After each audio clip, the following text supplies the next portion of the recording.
የአረብ መጋቢት 18 ቀን 2018 የትርታ ቁርስ መሰናዶውን በመከታተል ላይ የምትገኙት አብራችሁን ስለሆናችሁ እያደመጣችሁን ስለሆነ እናመሰግናለን።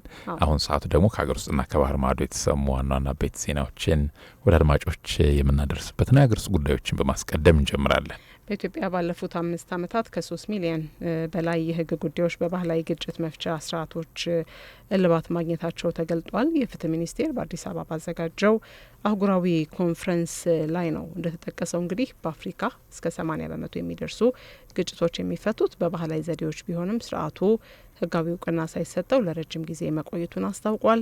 የፍትህ ሚኒስትሯ ሀና አራያ ስላሴ በንግግራቸው በኢትዮጵያ ባለፉት 5 የሪፎርም ዓመታት ለእነዚህ ስርዓቶች ህጋዊ እውቅና መሰጠቱ ትልቅ ለውጥ ማምጣቱንም ጠቁመዋል።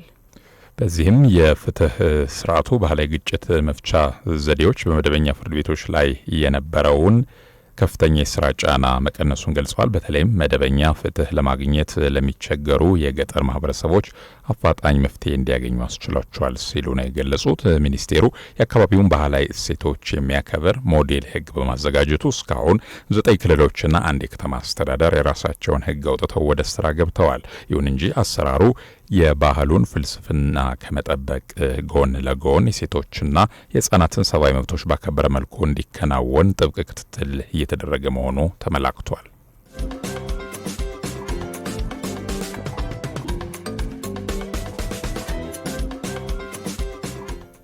ቀጥለናል አድማጮች። ወደ ሌላኛው የሀገር ውስጥ ዜናችን ስናልፍ የኢትዮጵያ ኢሚግሬሽን አገልግሎት የ10 ዓመት ወርቃማ ቪዛ ሊጀምር መሆኑ ተነግሯል።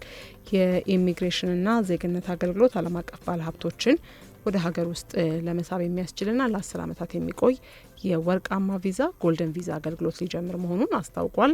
ተቋሙ የፓስፖርት አሰጣጥ ሂደቱን በማዘመንም በቀን ውስጥ አገልግሎት መስጠት የሚያስችል አቅም ላይ መድረሱንም ገልጧል።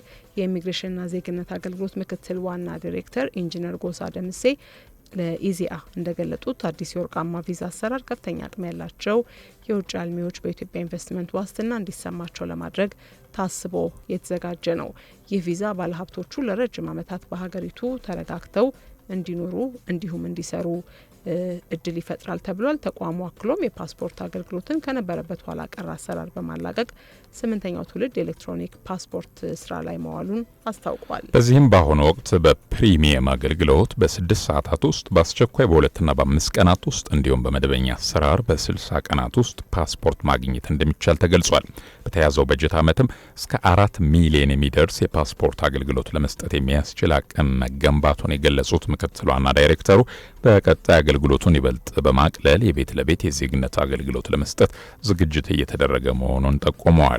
በኢትዮጵያ የኢንቨስትመንት ዘርፍ የተሰማሩ የውጭ ሀገር ባለሀብቶች በበኩላቸው እየተተገበረ ያለው የዲጂታል አሰራር የቀድሞውን እንግልት እንደቀነሰላቸውና የወርቃማ ቪዛ መጀመርም ለንግድ እንቅስቃሴያቸው ትልቅ መተማመኛ እንደሚሆንላቸው ገልጸዋል።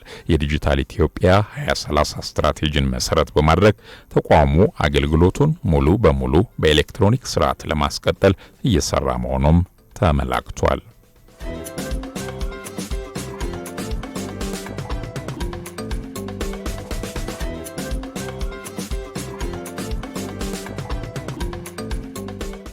ወደ ውጭ ዜናዎች አልፈናል። የተወደዳችሁ አድማጮቻችን፣ አልጄሪያና ስፔን ወደ አውሮፓ የሚላከውን የተፈጥሮ ጋዝ መጠን ለማሳደግ የሚያስችል ውይይት ማድረጋቸው ተገልጧል። የአልጄሪያ ኢነርጂ ሚኒስቴርና የስፔን ባለስልጣናት በነበራቸው ቆይታ በሁለቱ ሀገራት መካከል ያለውን የኤነርጂ ትብብር የበለጠ ለማጠናከር ከስምምነት ደርሷል ተብሏል።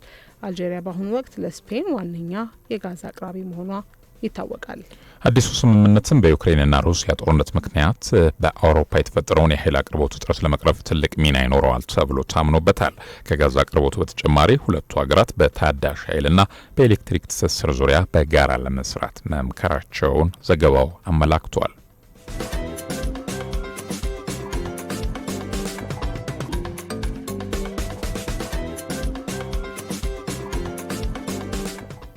በመጨረሻም የዓለም ባንክ በመካከለኛው ምስራቅ ግጭት ለተጎዱ ሀገራት ድጋፍ ሊያደርግ ነው። የዓለም ባንክ ግሩፕ በመካከለኛው ምስራቅ ካለው ግጭት ጋር ተያይዞ የሚመጡ ተግዳሮቶችን ለመወጣት ከመንግስታትና ከግል ዘርፉ ጋር በቅርበት እየሰራ መሆኑን አስታውቋል። በተለይም የመርከብ መስመሮች መስተጓጎልና የዋጋ ንረት በማደግ ላይ ያሉ ሀገራትን እየጎዳ መሆኑ ተገልጧል። ባንኩ ዓለም አቀፍ የገበያ ሁኔታዎችን በቅርበት እየተከታተለ መሆኑንም አስታውቋል። የድፍድፍ ነዳጅ ዋጋ በየካቲትና መጋቢት ወራት መካከል በ40 በመቶ ገደማ መጨመሩ እንዲሁም ወደ እስያ የሚላከው ፈሳሽ የተፈጥሮ ጋዝ ዋጋ በ2/3 ገደማ ማደጉ ባንኩ ድጋፍ ለማድረግ እንዳነሳሳው ተገልጸዋል። ፈጣን የገንዘብ ድጋፍን፣ የፖሊሲ ምክርንና የግል ዘርፍ ድጋፍን በማቀናጀት ለችግሩ ምላሽ ለመስጠት ዝግጁ መሆኑን ነው ባንኩ ያስታወቀው።